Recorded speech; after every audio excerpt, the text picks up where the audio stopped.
Hello दोस्तों, welcome to my channel. मैं हूं आपका दोस्त अरशद। आज हम बात करने वाले हैं ईवीज़ की। ईवीज़ यानी इलेक्ट्रॉनिक व्हीकल्स। ये एक समस्या का हल है जो भारत के पेट्रोल के प्राइसेस इतना हाइक हो रहे हैं, उसका ये एक समस्या का हल है। क्योंकि जो पेट्रोल प्राइसेस हाइक हो रहे हैं, इसकी जानकारी मैंने पिछले वीडियो में आपको दी थी कि क्यों इसके कारण क्या है और ये क्यों इतने प्राइसेस हाइक हो रहे हैं इंडिया में। तो अगर आप जानना चाह रहे हैं कि इसके कारण, तो जो पिछला वीडियो है उसमें आप जाकर देख सकते हैं। मैं उसका लिंक हमारे इस वीडियो की डिस्क्रिप्शन में दे रहा हूं कि क्यों पेट्रोल और डीजल की प्राइस हाइक हो रहे हैं, इसके बारे में आप जान सकेंगे। तो हम आगे बढ़ते हैं और जानते हैं कि ईवीज़ इलेक्ट्रॉनिक व्हीकल्स के बारे में। जो भारत में चल रही है बहुत बड़ी समस्या पेट्रोल और डीजल की प्राइसेस की, ये सब जानते हैं कि पेट्रोल की प्राइसेस 100 के ऊपर चले गए हैं, 105 106 तक से पहुंच गए हैं। तो इसका सोल्यूशन क्या है? तो इसका सोल्यूशन हम बात करेंगे इलेक्ट्रॉनिक व्हीकल्स। इसका एक सोल्यूशन है कुछ हद तक, क्योंकि जो है फुल्ली इलेक्ट्रॉनिक व्हीकल्स अगर आप लेंगे तो आप बिल्कुल पेट्रोल और डीजल की ज़रूरत ही नहीं पड़ेगी। तो भारत में इलेक्ट्रॉनिक व्हीकल्स इंट्रोड्यूस किए गए हैं। ये एक कुछ हद तक इसका सोल्यूशन है कि पेट्रोल और प्राइजेस की मार से हम बच सकते हैं। तो दोस्तों, अब हम जानेंगे इलेक्ट्रॉनिक व्हीकल्स के बारे में। इसकी सारी जानकारी हम एक के बाद एक हम जानेंगे और किस तरह से हम पेट्रोल और डीजल की प्राइसेस में कमी लेके आ सकते हैं। क्योंकि इलेक्ट्रॉनिक व्हीकल का इस्तेमाल करना हमारे लिए किस हद तक लाभदायक हो सकता है, इस वीडियो के माध्यम से जानेंगे। और सबसे पहले मैं आपसे निवेदन करता हूं कि अगर आप इस चैनल पर नए हैं तो इस चैनल को सब्सक्राइब कर ले। और दोस्तों, मैं इसी तरह के वीडियोस, इन्फॉर्मेटिव वीडियोस मैं आप तक लेके आता रहूँगा। तो आप इस चैनल को अगर सब्सक्राइब नहीं करें, अगर इस चैनल पर नए हैं, तो सबसे पहले आप इसको सब्सक्राइब कर लें और पसंद आए तो इसको लाइक ज़रूर करें। तो दोस्तों, अब हम जानेंगे इलेक्ट्रॉनिक व्हीकल्स के बारे में। ये कितने प्रकार के होते हैं, ये किस तरह से काम करते हैं और इसके अंदर कौन से पार्ट्स होते हैं और ये इंडिया में इसका स्कोप क्या है। तो इन सब चीज़ों के बारे में हम बात करेंगे अब। तो बने रहें मेरे साथ वीडियो के अंत तक। तो दोस्तों, जैसे इलेक्ट्रॉनिक व्हीकल्स दो तरह के होते हैं। एक तो फुली इलेक्ट्रिक होते हैं और दूसरे जो है पार्शियल इलेक्ट्रिक होते हैं।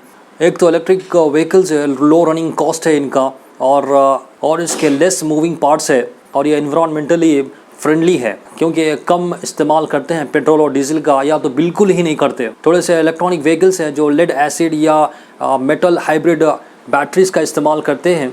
ये स्टैंडर्ड है मॉडर्न डे बैटरीज के लिए। इसको एक नाम जो हम कहते हैं कि लिथियम आयन बैटरी। ये एक बहुत अच्छे बैटरीज होते हैं लिथियम आयन बैटरीज, क्योंकि इसमें बहुत सारा लंजीविटी और ये जो है इस्तेमाल किया जा सकता है बहुत देर एनर्जी को जो है रोक के रखने के लिए। इसका सेल्फ डिस्चार्ज रेट भी सिर्फ 5% है पर मंथ। अब बात करेंगे इलेक्ट्रिक व्हीकल्स के टाइप्स की, ये कितने प्रकार के होते हैं। सबसे पहले ये फुली इलेक्ट्रिक होते हैं, दूसरा जो है plug in hybrid electric vehicles होते हैं। पहले बात करते हैं फुली इलेक्ट्रिक व्हीकल्स के बारे में। अगर हम बात करेंगे फुली इलेक्ट्रिक व्हीकल्स के बारे में, तो इसका जो है मेंटेनेंस एकदम 99% इसका कम हो जाता है कंपैरेटिवली जो है पेट्रोल और डीजल के जो व्हीकल्स है उसके कंपैरेटिवली अगर हम देखेंगे तो इसका मेंटेनेंस बहुत लो है। अगर हम इसके बेनिफिट्स देखेंगे तो सबसे पहले इसमें जो है बहुत कम नॉइज़ आता है, जैसे कि ऑलमोस्ट इसका वॉइस नहीं रहता, आपको सुनाई नहीं देगा अगर ये ऑन रोड चलती है तो। दूसरा बेनिफिट ये है कि इसमें ना तो आपको क्लच लगेंगे, ना गेट्स लगेंगे, और न ये तो एग्जॉस्ट फ्री है, ताकि इसका जो एयर पोल्यूशन हो सकता था गाड़ियों से, जो पेट्रोल और डीजल की गाड़ियों से जो एग्जॉस्ट जो क्रिएट होता था, उससे ये इलेक्ट्रिक व्हीकल्स वो क्रिएट नहीं करती। और इसके साथ स्पार्क प्लग की ज़रूरत नहीं पड़ेगी, इसको ज़रूरत नहीं पड़ेगी पेट्रोल डीजल की। बस अपने रिचार्जेबल बैटरी से चलते रहती है और इसको जस्ट रिचार्ज करें और अपने व्हीकल्स को चला सकते हैं रोड पर। अगर आप इसको रात में अगर ओवरनाइट तक इसको चार्ज कर लेते हैं तो तकरीबन आपको बहुत देर तक आपको ये बहुत बड़ा रास्ता आप तय कर सकते हैं इससे, अगर आप रात भर इसको जो है चार्ज कर लेते हैं तो। अगर आप लॉन्ग जर्नी जा रहे हैं तो आपको जो है बैटरी पैक्स की ज़रूरत पड़ेगी। अगर एक बैटरी जब ख़त्म होती है तो आप इसको जो है रिप्लेस कर सकते हैं दूसरे बैटरीज के साथ। तो आप अपने साथ जो है बैटरीज रखेंगे तो आप इसको रिप्लेस करके लॉन्ग जर्नीज़ भी जो है ट्रैवल कर सकते हैं। ये जो चार्जिंग बैटरीज है, आप इसको जो है 30 मिनट से लेके 12 आवर्स तक इसको चार्ज कर सकते हैं इसको। और टिपिकली अगर देखा जाए तो ये डिपेंड है आपके जो है बैटरी के ऊपर और आपकी जो है स्पीड ऑफ इलेक्ट्रिसिटी है किस तरह से जो है चार्ज करेगी। तो आप देखें इसको कि आपकी जो बैटरी कितनी बड़ी है और इसके हिसाब से जितना फिल हो सकता है उतना फिल करके आप इसका इस्तेमाल कर सकते हैं ट्रैवल में। तो दोस्तों जैसे आप देख सकते हैं कि इस बहुत सारे सेफ्टी मेजर्स भी लिए जा रहे हैं, लेकिन ये बैटरीज के साथ थोड़े चैलेंजेस भी हैं, जैसे कि इसका थर्मल रनवे हो सकता है, इसके साथ फायर और एक्सप्लोजन हो सकता है जैसे हम देखे हैं टेस्ला मॉडल में। और इसके साथ साथ बहुत सारी कोशिशें चल रही है कि ये इसको बेहतर से बेहतर बनाए ताकि जो है ये इस्तेमाल हो सके इन मॉडर्न टाइम्स में। अगर हम बात करेंगे पहला टाइप जो फुल इलेक्ट्रिक व्हीकल्स होते हैं, इसमें अगर कंपैरेटिवली अगर हम देखेंगे कंबशन इंजन जिसमें पेट्रोल और डीजल पड़ता है, ये इलेक्ट्रिक व्हीकल उससे 99% आपके जो पार्ट्स होते हैं वो कम हो जाते हैं इसके अंदर, और इसका मेंटेनेंस कॉस्ट भी कम हो जाता है इसके साथ। दोस्तों इलेक्ट्रिक व्हीकल्स आपको बस प्लग करना है अपने घर में, जिसको आप प्लग करके अपने रिचार्जेबल बैटरीज को चार्ज करके लॉन्ग डिस्टेंस ट्रैवल कर सकते हैं। जैसे इसमें ज़्यादा पार्ट्स होते नहीं हैं तो ये लाइटर है कंपैरेटिवली जो कंबशन इंजन व्हीकल्स होते हैं जो पेट्रोल और डीजल के, इससे बहुत लाइटर भी होते हैं। जैसे अब इलेक्ट्रिक व्हीकल्स के नंबर्स भी बढ़ रहे हैं, तो इलेक्ट्रिक व्हीकल्स के बढ़ने की वजह से बहुत सारी जगह पे इसका पावर स्टेशन भी जो है प्लांट किया जा रहा है, ताकि लोगों को जिस तरह से पेट्रोल फ्यूल जो भरा जाता है जो अलग अलग फ्यूल स्टेशंस पे, इसी तरह पावर स्टेशन भी जो है प्लांट किए जा रहे हैं, ताकि जो है जितने जो भी लोग इलेक्ट्रिक व्हीकल इस्तेमाल कर रहे हैं उनको जब ट्रैवल करते हैं तो उनको जहाँ पे भी चाहे इसको जो है अपने बैटरीज़ को रिफ़िल करके फिर वो लॉन्ग डिस्टेंस से ट्रैवल कर सकें। दोस्तों आप चार्ज कर सकते हैं अपने इलेक्ट्रिक व्हीकल को, या तो आप अपने घर में चार्ज कर सकते हैं या कोई पावर स्टेशन पे चार्ज कर सकते हैं।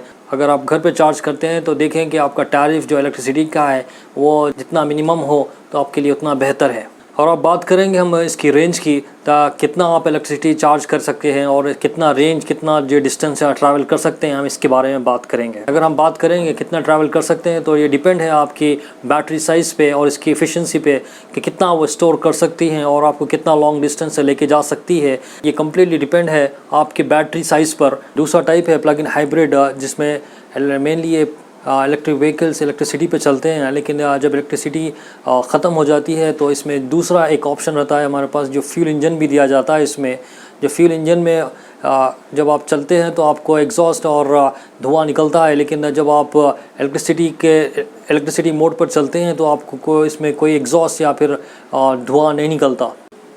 एक टाइप होता है जो हाइब्रिड इलेक्ट्रिक होता है, जिसमें जो असल मेनली ये चलते हैं फ्यूल इंजन पर, जिसमें आप पेट्रोल और डीजल भरा कर चलना होता है। आपको एक ऑप्शन तो आपको फ्यूल इंजन का होता है, लेकिन इसके साथ साथ जब अगर आप फ्यूल से रन आउट हो जाते हैं, जब आपका फ्यूल ख़त्म हो जाता है तो आपको एक और ऑप्शन दिया जाता है। जैसे ये बैटरीज़ भी होते हैं इसमें अवेलेबल, जिसको आप रिचार्ज करके अपने साथ रख सकते हैं।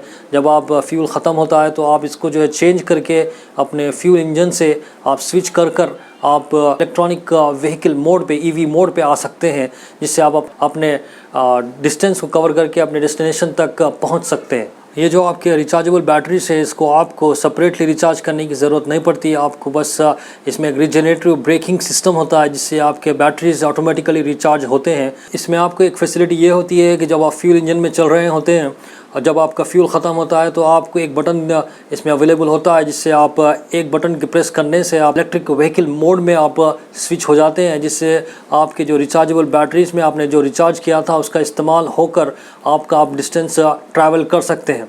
अगर हम बात करेंगे इसमें कौन से पार्ट्स होते हैं, तो बताना चाहूँगा इसमें 90% जो पार्ट्स होते हैं ICE यानी इंटरनल कंबशन इंजन। इसमें जो पेट्रोल और डीजल के इंजन्स होते हैं, जो व्हीकल्स होते हैं, इससे 90% इसके पार्ट्स कम होते हैं। तो जो पार्ट इसमें अवेलेबल होते हैं हम इसके बारे में बात करते हैं। तो दोस्तों बात करते हैं इसके पार्ट्स के। तो सबसे पहले इसमें इलेक्ट्रिक इंजन या इसको मोटर भी कह सकते हैं, ये पावर प्रोवाइड करता है व्हील्स को रोटेट करने में। ये DC भी हो सकता है या AC टाइप का हो सकता है। जनरली आपको जो है AC टाइप एक कॉमन है। दूसरा है इन्वर्टर, ये इलेक्ट्रिक करंट को कन्वर्ट करके डायरेक्ट करंट में कन्वर्ट करता है, DC जैसे हम कहते हैं, और इससे जो है अल्टरनेटिव करंट AC में भी कन्वर्ट करता है। तीसरा है ड्राइव ट्रेन, ये इलेक्ट्रॉनिक व्हीकल्स में एक सिंगल स्पीड ट्रांसमिशन होता है जो पावर को मोटर से व्हील्स तक पहुंचाता है। अब बात करते हैं बैटरीज की। जो इलेक्ट्रॉनिक व्हीकल्स है उसमें इलेक्ट्रिसिटी की ज़रूरत पड़ती है। ये इन बैटरीज में वो इलेक्ट्रिसिटी को स्टोर किया जाता है, उसके बाद आप अपना डिस्टेंस ट्रैवल कर सकते हैं। और जितना ज़्यादा इसका किलोवाट है जो बैटरीज का, उतना ज़्यादा आपका रेंज होगा ट्रैवल का। फिफ्थ ऑप्शन है चार्जिंग प्लग, जो आप इसका इस्तेमाल करके अपने बैटरीज को चार्ज कर सकते हैं, और या फिर कहीं पावर स्टेशन पे भी जाकर इसका जो है अपने प्लग का इस्तेमाल करके अपनी बैटरीज को चार्ज कर सकते हैं। अगर हम बात करेंगे इलेक्ट्रॉनिक व्हीकल बैटरीज की कैपेसिटी की, तो ये काम करती है किलोवाट आवर यानी KWH। KWH को किलोवाट्स कहा जाता है। ये किलोवाट्स एक पावर का एक यूनिट है कि इसमें जाना जाता है कि इसमें एक कोई भी एक डिवाइस को कितना एनर्जी लगती है काम करने के लिए, और ये भी बताता है कि कितना एनर्जी अब तक इस्तेमाल हुआ है। एग्जाम्पल के तौर पे एक लाइट बल्ब है 100 वाट्स का, ये 0.1 किलोवाट्स एक घंटे में इस्तेमाल करता है, और एवरेजली अगर हम देखा जाए तो ये 3100 किलोवाट आवर एक साल में इस्तेमाल होता है। इसी तरह इलेक्ट्रिक कार में एक साल में 2000 किलोवाट एनर्जी इस्तेमाल होती है। अगर हम बात करेंगे ट्रेडिशनल कार जो पेट्रोल और डीजल के होते हैं, इसमें जो काइनेटिक एनर्जी जनरेट होती है वो आमतौर पे जो है वेस्ट हो जाती है, मगर इलेक्ट्रिक कार में ये कन्वर्ट करता है और स्टोर करता है थर्मल एनर्जी को। ये ब्रेक पैड्स और टायर्स की हीट फ्रिक्शन की वजह से रीयूज करता है इलेक्ट्रिक व्हीकल्स में। इसे कहते हैं रीजनरेटिव ब्रेकिंग, और ये काफ़ी हद तक लाभदायक होता है इलेक्ट्रिक व्हीकल्स में। अब बात करेंगे कि इसको चार्ज कैसे किया जाता है, इलेक्ट्रॉनिक व्हीकल्स को चार्ज कैसे किया जा सकता है। इसे आप या तो सॉकेट में लगा के चार्ज कर सकते हैं, या तो आपको जो है चार्जिंग यूनिट में लगाना होता है। इलेक्ट्रॉनिक व्हीकल्स को चार्ज करने के 3 टाइप के चार्जर्स होते हैं। पहला तो 3 पिन प्लग होता है, जो स्टैंडर्ड 3 प्लग पिन होता है, जो 13 AMP सॉकेट में लगता है। दूसरा तरीका है जो आप चार्ज कर सकते हैं अपने इलेक्ट्रॉनिक व्हीकल को सॉकेट में लगाकर कोई भी एक चार्जिंग पॉइंट में आपके पास होना चाहिए टाइप 1 या टाइप 2 केबल। तीसरा तरीका है जो आप अपने इलेक्ट्रॉनिक व्हीकल को चार्ज कर सकते हैं वो तेथोड चार्जर से। टाइप 1 या टाइप 2 कनेक्टर का इस्तेमाल करके आप कनेक्ट कर सकते हैं आपके इलेक्ट्रॉनिक व्हीकल को और चार्ज कर सकते हैं। अगर हम बात करेंगे अगर इलेक्ट्रॉनिक व्हीकल को चार्ज करना है तो कितना वक्त लगेगा, ये डिपेंड करता है आपके किलोवाट की एनर्जी पे। टिपिकली अगर हम देखेंगे तो ये इलेक्ट्रॉनिक व्हीकल के चार्जिंग स्पीड 3 तरह के हो सकते हैं, स्लो, फास्ट और रैपिड।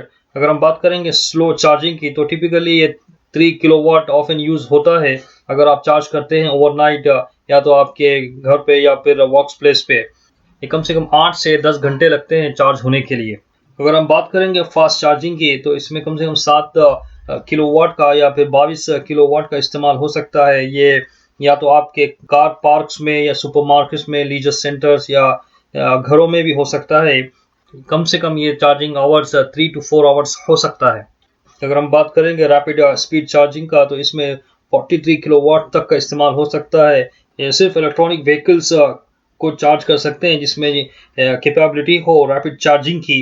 ये कम से कम चार्जिंग टाइम 30 से 60 मिनट तक ले सकता है। दोस्तों अब बात करते हैं स्कोप का भारत में कि किस हद तक सेंट्रल और स्टेट गवर्नमेंट सपोर्ट कर रहे हैं और किस तरह की स्कीम्स और सब्सिडीज़ दे रहे हैं, और भारत के दूसरे जो कंपनीज़ है मैन्युफैक्चरिंग जो व्हीकल मैन्युफैक्चरिंग कंपनीज़ है क्या वो इस मॉड्यूल को सपोर्ट कर रहे हैं, इन सब के बारे में हम जानेंगे।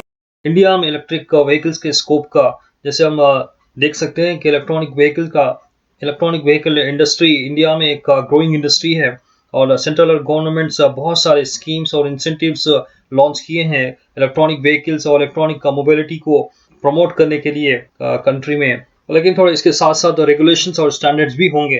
भारत की कोशिशें हैं कि जो आईसी इंजन्स को इलेक्ट्रॉनिक मोटर व्हीकल्स में कन्वर्ट करने की, लेकिन बहुत सारे चैलेंजेस भी फेस करना है, जैसे कि charging infrastructure, high initial cost और लैक ऑफ इलेक्ट्रिसिटी है जो प्रोड्यूस होता है रिन्यूएबल एनर्जी पे। बहुत सारी कंपनी जैसे ई कॉमर्स कंपनी से, कार मैन्युफैक्चरर्स है, application based transport network company से और मोबिलिटी सोल्यूशन प्रोवाइडर से, ये सब जो है इस सेक्टर में इंटर हो रहे हैं और कोशिश कर रहे हैं कि इलेक्ट्रॉनिक कार कैपेसिटी को और विजिबिलिटी को धीरे धीरे लोगों तक पहुंचा सके। अगर हम बात करेंगे गवर्नमेंट पॉलिसीज़ की, union road transport minister India आगे चल के मैन्युफैक्चरिंग हब बन सकता है इलेक्ट्रिक व्हीकल्स का। आने वाले 5 सालों में भारत ने इंडियन ऑटोमोटिव कंपनीज को बूस्ट करने के लिए कहा है अपने इलेक्ट्रॉनिक व्हीकल टेक्नोलॉजी को, और फोकस करने के लिए ऑल्टरनेटिव फाइंड करने के लिए कहा है कि लिथियम आयन बैटरीज टेक्नोलॉजी का, ताकि इंडिया को नेक्स्ट ग्लोबल मैन्युफैक्चरिंग हब बनाए इलेक्ट्रिक व्हीकल्स का। तो दोस्तों जैसे हमने देखा इस इन्फॉर्मेटिव वीडियो इलेक्ट्रॉनिक व्हीकल्स के बारे में कि किस हद तक हमको ये लाभदायक हो सकते हैं अगर हम इलेक्ट्रॉनिक व्हीकल्स में स्विच होते हैं तो, और किस हद तक हम बच सकते हैं पेट्रोल और डीजल की बढ़ती हुई कीमतों की मार से। तो दोस्तों, जैसे आपको ये इन्फॉर्मेटिव वीडियो पसंद आया तो इसको लाइक करें, कमेंट करें, शेयर करें अपने दोस्तों फ्रेंड्स में। और अगर नए हैं इस चैनल पे तो सब्सक्राइब करें और हिट द बेल आइकॉन ताकि आपको लेटेस्ट वीडियो की नोटिफिकेशन मिलती रहे। सो थैंक यू, जय हिंद, मिलते हैं अगले वीडियो में। अस्सलाम वालेकुम।